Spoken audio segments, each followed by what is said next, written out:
الحمد لله نحمده ونستعينه ونستغفره ونعوذ بالله من شرور أنفسنا ومن سيئات أعمالنا من يهديه الله فلا مضل له ومن يضلل فلا هادي له وأشهد أن لا إله إلا الله وحده لا شريك له وأشهد أن محمدا عبده ورسوله صلى الله عليه وعلى آله وأصحابه وسلم تسليما كثيرا أما بعد أيها المسلمون لقد وردت نصوص كثيرة من الكتاب والسنة تبين فضائل المساجد وبنائها ورياءتها. قال تعالى: إنما يأمر مساجد الله من آمن بالله واليوم الآخر وأقام الصلاة وآتى الزكاة ولم يخشى إلا الله فعسى أولئك أن يكونوا من المهتدين. mbe ala tan mbe demeñini ala fe mbe aya baddeli mbe añini ala fe akan kisi ka bo añira kuntoroma anan ka bara jugu ni alay jom min kanda mogote soro min bo fili ni alay jom min fana fili mogote soro min bo kanda ambe sereya bato pensite min ka bato ye tiɲɛ ni ala kelen pewte je ɲɔgɔnte ala la ambe sereya muhammadu wala ka jondo ala ka ciden do kisini nema kaka ana ka dunkenwo ana ka sebanwo ala ko kisi min ka ca kosɛbɛ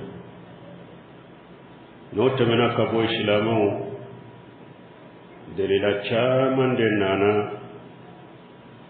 Qur'ana ani ciden ka sunna kono minnu bɛ misiru fasamantiya bange an ye ani misiri jɔ fasamantiya ani ka misiri kɔlɔsi n b'a ɲini aw fɛ mɔgɔ kana ka foto ta dɛ n tɛ foto ta fɛ ani misiri kɔrɔsili o delila caman de nana ala ko Qur'ana kɔnɔ a ko mɔgɔw de bɛ ala ka misiriw jɔ mɔgɔ minnu limana ni ala ye ani lagara u ye salli nata cogo la u ye jaka bɔ u ma sira foyi ye ni ala kelen dɔw tɛ ala ko nunu a dɔw la nunu de bɛ kɛ mɔgɔw ye mɔgɔ minnu kandara misiri jɔlen al-umarati al-masajid lahu manayan al-hissiyya wa manawiyya n'u ko ka misiri jɔ mana fila b'a la min bɛ ye jɔlen min bɛ ye ka misiri dila ka jɔ o ye misiri matarafali na jɔlen misiri jɔli dɔ ye mun ye kana salla kɔnɔ farasalli duuru kana salli misiri kɔnɔ o ye misiri jɔli dɔ ye min ye jɔli min bɛ ye rawal Bukhari wa Muslim fi sahihihima an Usman ibn Affan radiyallahu anhu قال قال رسول الله صلى الله عليه وسلم من بنى مسجدا لله بنى الله له في الجنة مثله متفق عليه Bukhari ani Muslim fulaka kitabu sahalin kono uyanati Usman ibn Affan ka hadisalo ko ciden ko ni mɔgɔ min ye misiri jɔ ala ye ko ala b'a ɲɔgɔnna jɔ ye arjanna kɔnɔ. wa fi riwayati li Muslim man bana masjida lillahi ta'ala yabtaghi bihi wajha Allah bana Allahu lahu bayta fil jannati. anana Muslimu kana cogo dɔ la ko ni mɔgɔ min n'a ye misiri jɔ ala ye misiri jɔlen a ma foyi ɲini n'a ye ni ala ka jati tɛ ko ala bɛ so jɔ a tigi ye arjanna kɔnɔ. mais misiriw u ka jɔ ala de kama, ala kama. o de y'a to ala ko wa anna al masajida lillah fala tad'u ma allahi ahadan. ala ko misiriw ye ala de ta ye, a kana foyi bato ka foyi wele ka fara ala ka misiriw kɔnɔ. misiri kana joni laɲini wɛrɛ fana ni ala ta tɛ. misiri ala ta de bɛ kɛ a kɔnɔ ani ciden ka sunna sallallahu alaihi wasallam, olu de bɛ kɛ misiri kɔnɔ. mɔgɔ ka hakilina o tɛ se ka kɛ misiri kɔnɔ, mɔgɔ ka hakilina min ani kurana ni sunna ma ɲɔgɔn ta, o tɛ se ka kɛ misiri kɔnɔ. misiri ye ala de ta ye, ala de ta bɛ fɔ a kɔnɔ, ala de ta bɛ kɛ a kɔnɔ, a ciden ka sunna de bɛ fɔ a kɔnɔ, a ciden ka sunna de bɛ kɛ a kɔnɔ. ni misiri sugu ni mɔgɔ min ye nin jɔ ala ye, ala b'a ɲɔgɔnna jɔ ye arjanna. anana hadisa dɔ kɔnɔ, Jabir ibn Abdullahi ka hadisa, man bana masjida lillah kama hasqatati aw asqara bana Allahu lahu bayta fil jannati. Ibn Majah kono hadisa min ka kene, Jabir ibn Abdullah ka hadisa ko ciden ko ni mɔgɔ min ye misiri jɔ ala ye hari n'a bɛ kɔnɔ wolo fanda hakɛ min ka dɔgɔ n'o yɛrɛ, n'i y'o ɲɔgɔnna jɔ ala ye dugukolo ka misiri, ala bɛ so jɔ ye arjanna kɔnɔ. donc nin y'a yira misiri jɔ ala kama, k'i dusukun kalasi k'a kɛ ala kama, foyi tɛ kɛ a kɔnɔ ni ala ta tɛ, ni ciden ka sunna tɛ. i k'a dɔn ala bɛ so jɔ ye arjanna kɔnɔ ni o misiri jɔlen sababu ye.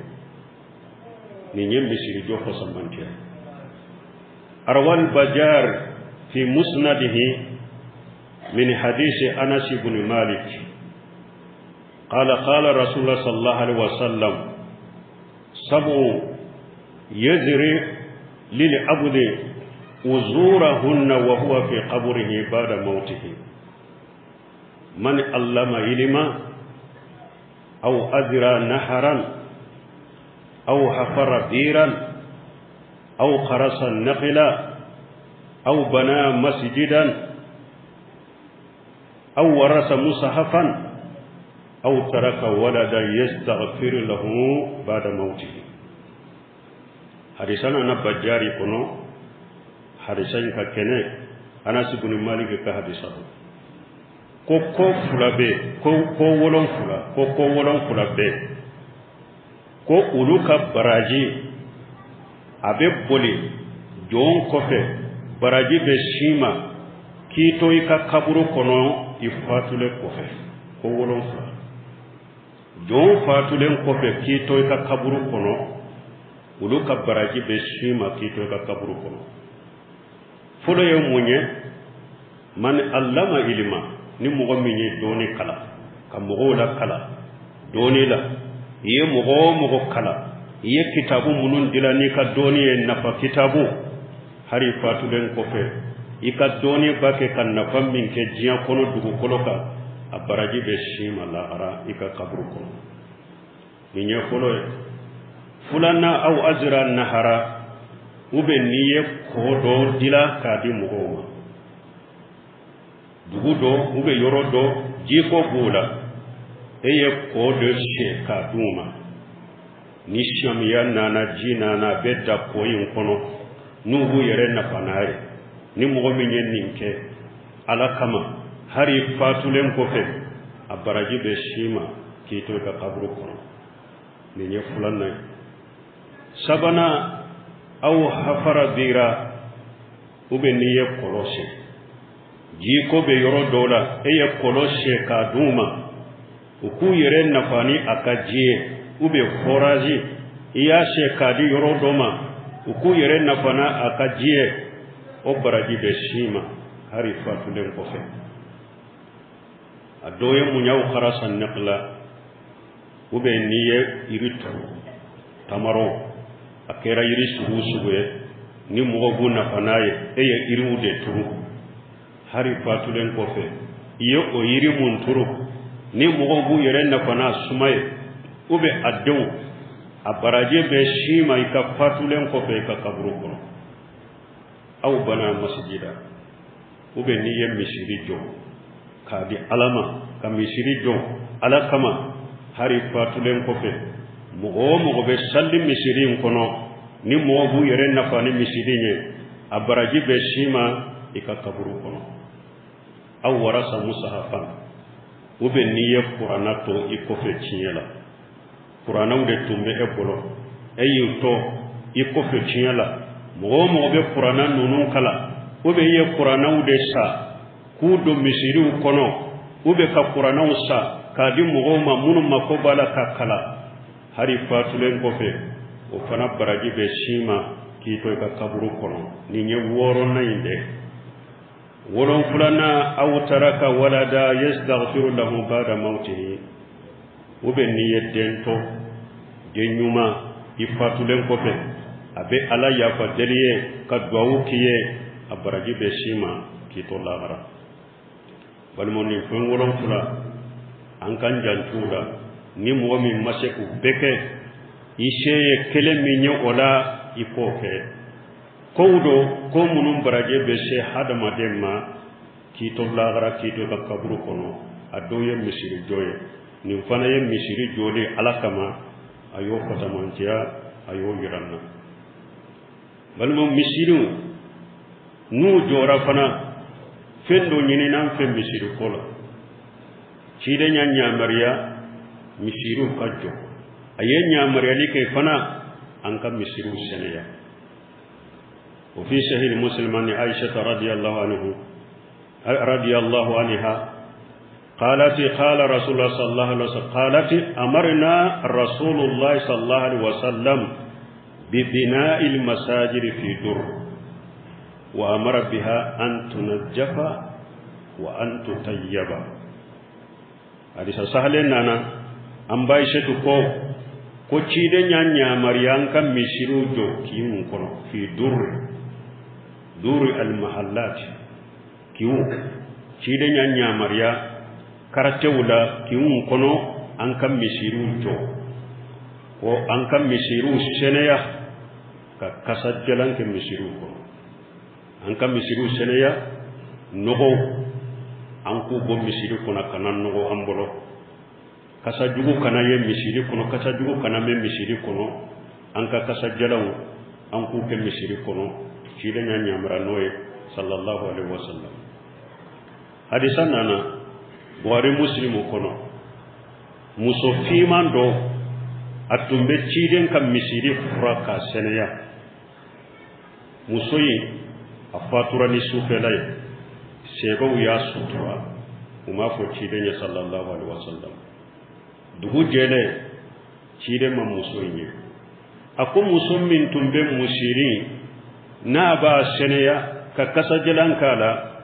abemi ne ma yede a uko cide ma ko sura fatura ako Allah jaitumuni ako fatura au mana ne la dunya wala dulluni ala qabriha awa ko ayata ka kaburu yana aw ko cira fatura suru anya sutura de se wona ya sutura munanu ma fo cidene ciden ka bonya ko ni su pelala an kata ciden kunu ko ambena wole su barala ciden de wori boda kona ciden bonya de kamo ye ciden kunu ni toy ciden tumbe apaw tumbe la dunia la me abe ko mi wulu fana jora muso inna de ani ciden ka bonya ko sanu jora muso no mata fo ciden ko ya ka kaburi ranna aya sudo yoromi bilala ciden ya kata bagiya ka muso ka kaburi ra ciden sallira muso ka kaburuka ciden ko sallallahu alaihi wasallam akon nin kaburi munun kulen ni inna hadhihi alqubura mamluwatan zulmatan ala ahliha wa inna allaha azza wa jalla yunawiruha alaihim yunawiruha lahum bi salati alaihim mamu ciden sallira muso ka awa kon nin kaburu fure nin kaburu tigu uka kaburu tun falendo uka ni dibiye mes ne sallim min ko ka sisa ni sallira ni muso ka kaburu fula ala yu ka kaburu no rumiye ayen fasaman jaye misiri seneyali anika kasar jalan ku muslimu kai riwaya dola kanati yaltaqitu liqiraq wa liidani min almasjid muslimu kana to dola ko muso intumbe finin kolon ani kalamunu nu filila misiri kono abe wulude tomo ko bo misiri kono afule kan ni fasaman ja bele baso ciiden tara salla aka kaburuka kasage ka fo ko kaburun nunu utun fale do dibila tiguka ko ale sallila muso in ka kera sababu ye kaburun nunu norola donc ni ya yiranna ka misiru fura ku seneya ka kasa jalan ko la fasamanca de bala fasamanca bin kabo yawa anya mara no ye de fana misiru kanan no ambolo harisana na sallallahu alaihi wasallam misiri kasa jalan kana yi misiri la wa fi sahihain anana bukhari muslim la an jabir ibn abdullah radiyallahu anhu karisamna jabir ibn abdullah malaka je kabwama ko qala rasulullah sallallahu alaihi wasallam man akala basalan wa suma wal kurasan fala yaghribanna masjidana fa inna lil malaikata tata'aza mimma yata'aza minhu banu adam kire sallallahu alaihi wasallam bukhari muslim ko jabir ibn abdullah ka hadisa akoni mo min ye jaba kene ni abdu ube lay ube kurasa afana ye fendo ye kasabala kire ko ni mo min ye nunundu o kasabi da kono ikana gere an ka misirila parce que fengo fe kasabe hada madon toro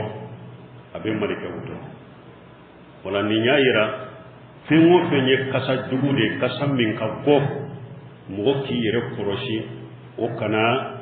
yey bolo misiri kono ino kana na misiri kono jabaw layu ukene nuyu du imu bere ke ku kasa boyta kono i kana na misiri kono ku kasa do ku kasa to ita kono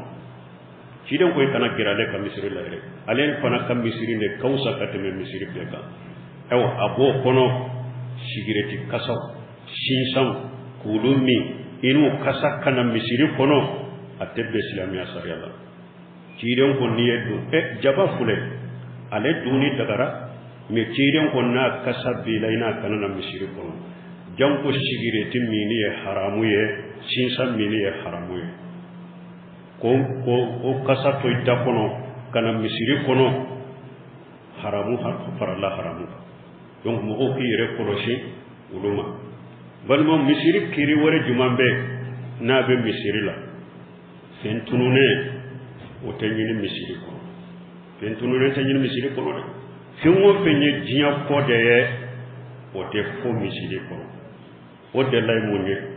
an rasul radiyallahu anhu قال رسول الله صلى الله عليه وسلم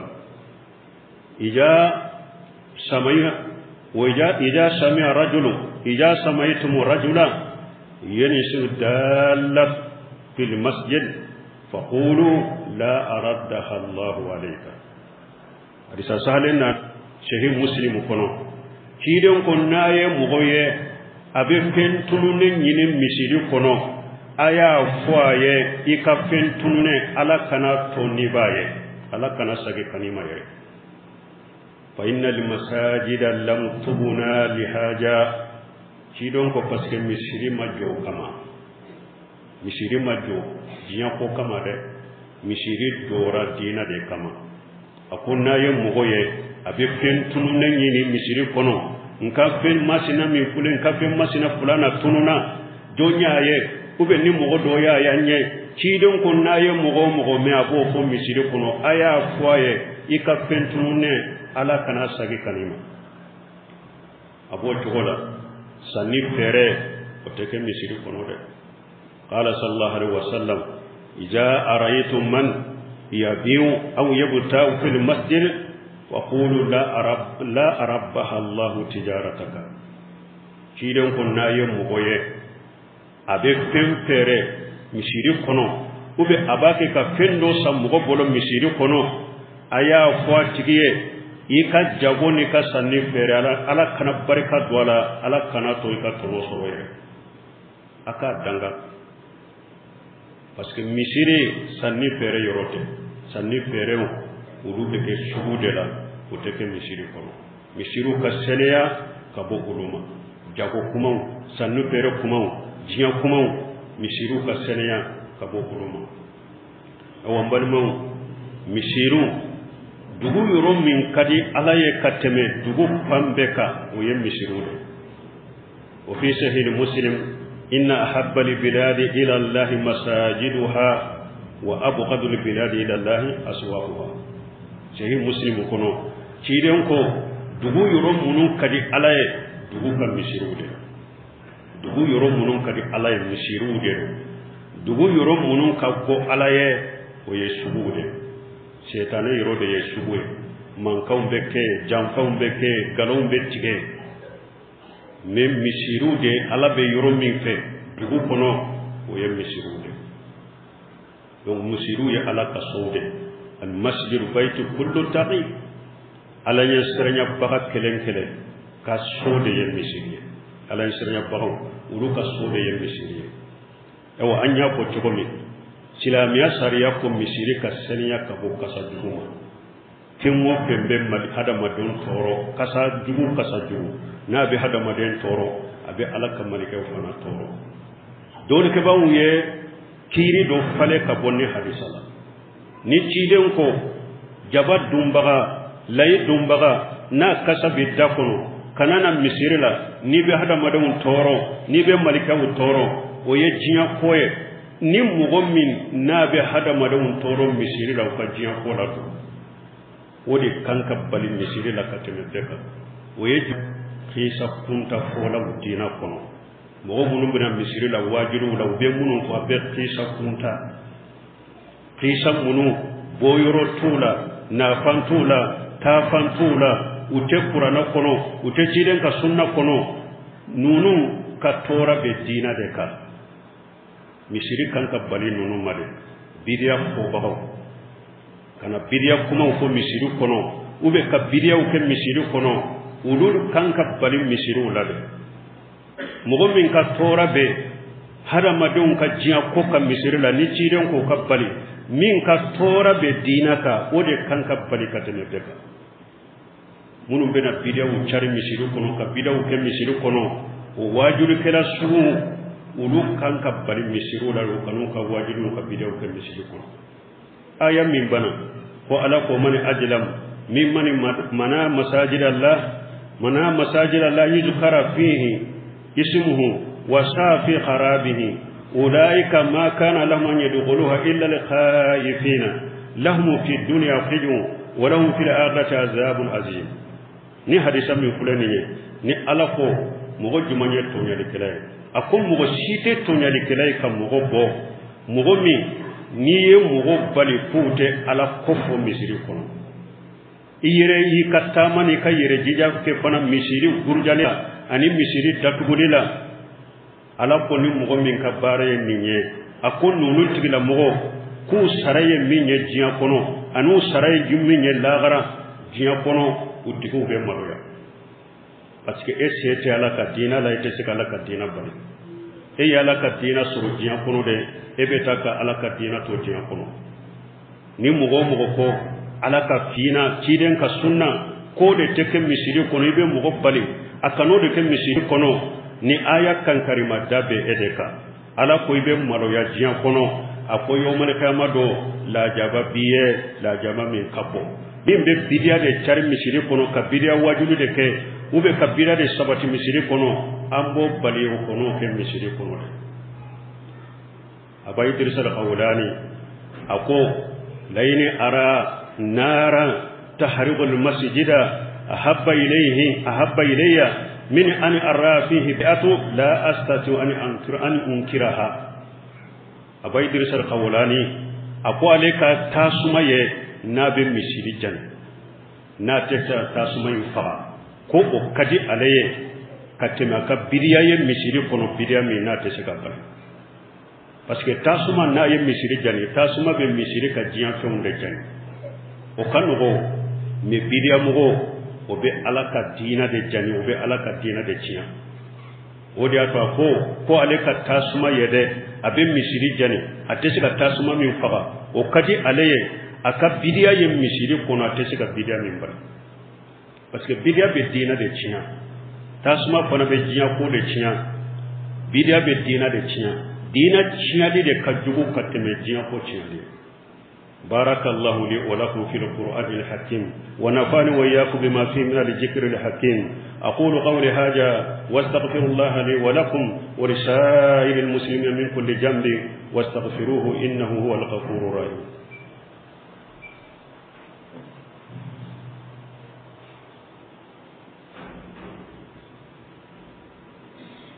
إن الحمد لله نحمده ونستعينه ونستغفره ونعوذ بالله من شرور أنفسنا والصلاة والسلام على نبينا محمد وعلى آله وصحبه وسلم تسليما كثيرا أما بعد قال تعالى في بيوت أذن الله أن ترفع ويذكر فيها اسمه ويسبح له فيها بالغدو والآثار رجال لا تلهيهم تجارة ولا بيع عن ذكر الله وإقامة الصلاة وإيتاء الزكاة يخافون يوما تتقلب فيه القلوب والأبصار بل ما على قرآن كنو أقصو على قصو سو منو ni ala yere jena na ye kanya mariadi kwanka sonu nu korota oye mishiru ye ala ko mishiru ka korota mishiru ka bonya misiri munu ni ala togo be fo u kono ala be kosuma u kono fana sogoma ani ulafe ala ko cewdo be ako sanni fere jago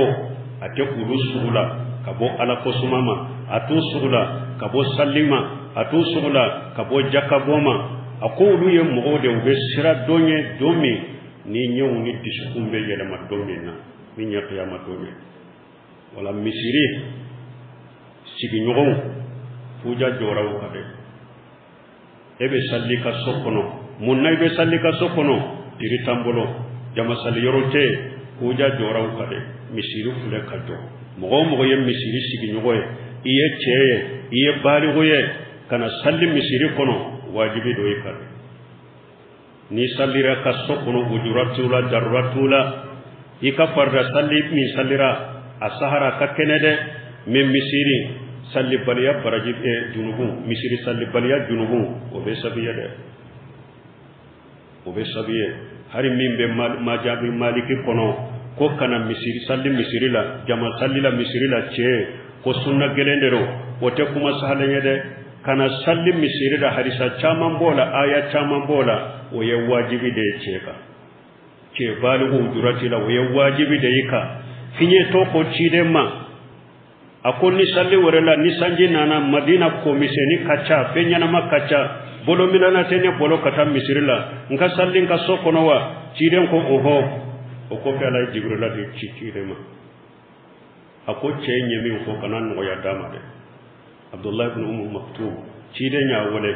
akoye mu ko de akon ko de ne ya finye to de bolo milana timbolo kana misirila ni sanji nana madina ko miseni kacha ube fajila fenya na makacha nka salli nka sokono ba chidon ko atesmu hayya ala salat wa hayya ala falah na chogo do la atesmu nida akoni salli wala la ko hayya ala salat hayya ala falah ni salli wala la salli wala ba mewa kinyeten ko o chidon ko faji ako la salli wala la jabide na cogo do la ciden ko man no ya soroye salli wala la jabi ni jama salli wajibira finye tola ciden ko akana